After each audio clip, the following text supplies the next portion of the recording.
You know the Tour de France is just around the corner when brand new bikes start breaking cover left, right and centre. Just the other day we had the brand new Trek Madone, the one with a hole in the seat tube. Link to that video down below just in case you missed it, and I'm sure you haven't. Well, today is a turn of Colnago with what appears to be a new bike for Tadej Pogačar to defend his Tour de France title in a few weeks' time. The new bike has been spotted in the public already. There's a few stories on the internet of Tadej Pogačar actually riding this prototype, but today Colnago have given us some more details, fleshed out a few gaps in our knowledge of this new bike. But what this new bike isn't is finished. It's still a prototype.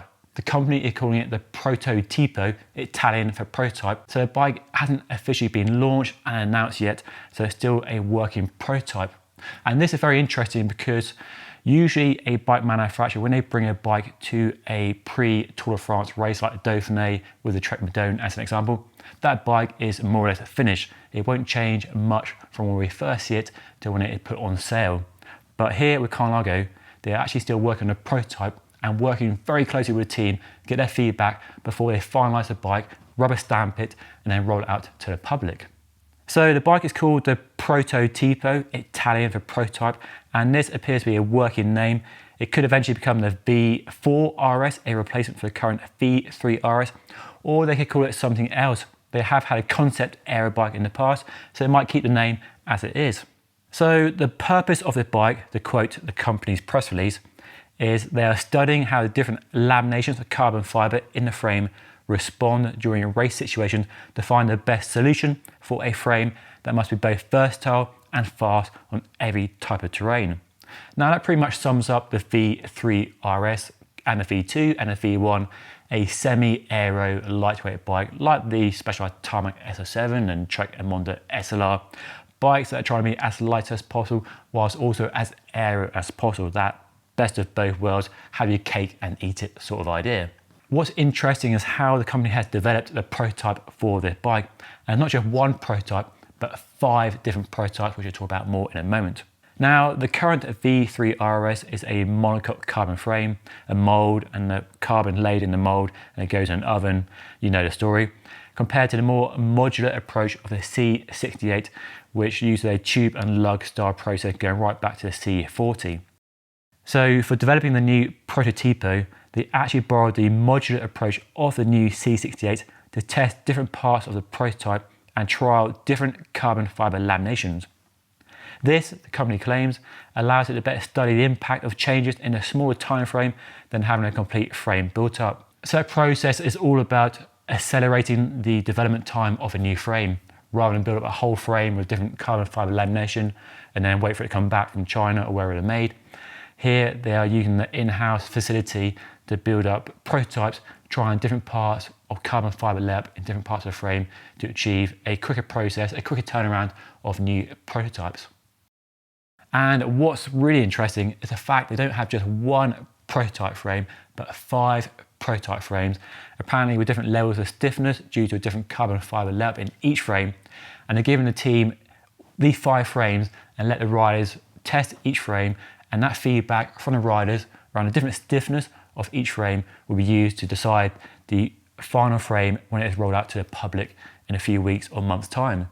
Now that's really interesting because usually the rider gets some input on the development of the frame in that very early stage, but to see a frame being pushed out to professional racing at this stage, so close to the Tour de France, and let the rider choose which frame they prefer is quite different to what we've had in the past. Now, I have a big question mark around differences between their 5 frames. Is it overall stiffness or head tube stiffness or bottom bracket stiffness? And won't the rider just choose the stiffest frame? That's what pro riders normally want, the stiffest frame, don't care about comfort, they want the stiffest, best power transfer. So it could potentially backfire on Colnago if all the riders say we want the stiffest of the 5 frames. So that's the development of the frame and the 5 prototypes in use by the team right now. But what has changed is the look of the frame. Now it still has a similar design language to the old V3 RS, but it's a lot sleeker, a lot lighter, all the tubes are smaller profile, a skinnier head tube, a skinnier top tube. So much faster, more focused, more chiseled frame if you like.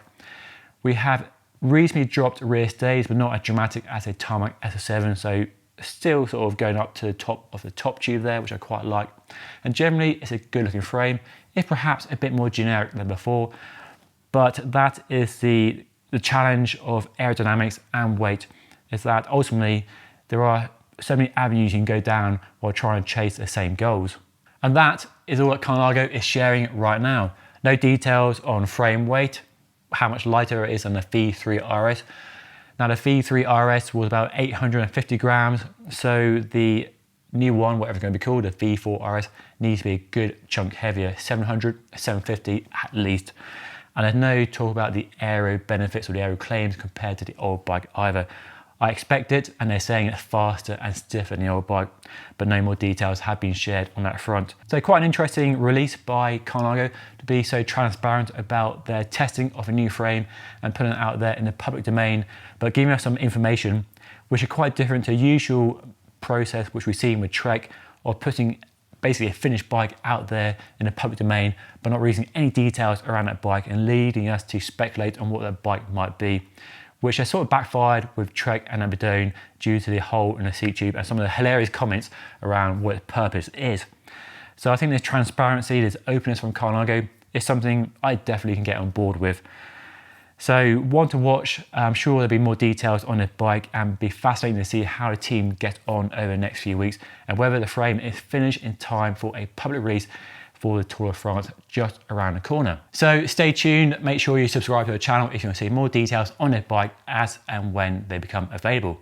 Now, if you're wondering why my background looks a bit different to how it normally does, it's because I'm in a hotel room in Italy, the Dolomites to be precise, for some bike riding. So let me give you a little look out the window right now. It's late afternoon here, so not as sunny as it hopefully will be tomorrow, but check out this view. Some big mountains up there. So I'm out here for a couple of days, do some riding. Make sure you follow the channel to see what I get up to. Got some good stuff in store for you over the next few days, so make sure you subscribe to the channel.